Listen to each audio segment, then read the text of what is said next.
Assalamu Walaikum. Hello friends, how are you? Welcome back to my another video. In this video, I am going to show you how to align multiple text boxes in Microsoft Excel. Let's get started. At first, you have to open your Excel workbook. Now you want to align multiple text box, go to the insert menu, select the text box option. Now I am draw some text box. You can write anything. Now I am make a text box, then click right button and copy this, then click right button again and paste this. You can rename or otherwise you can add another name. Now we want to align this multiple text box.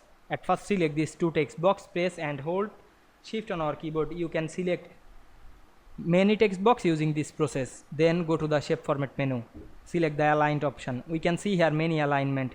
You can align center, otherwise you can align right, left, or the top, middle, bottom, etc. Now I am align only the center. Now we can see we align multiple text boxes in Excel very easily. I hope you enjoyed my video. Please like, comment, share and subscribe my channel. Thanks for watching.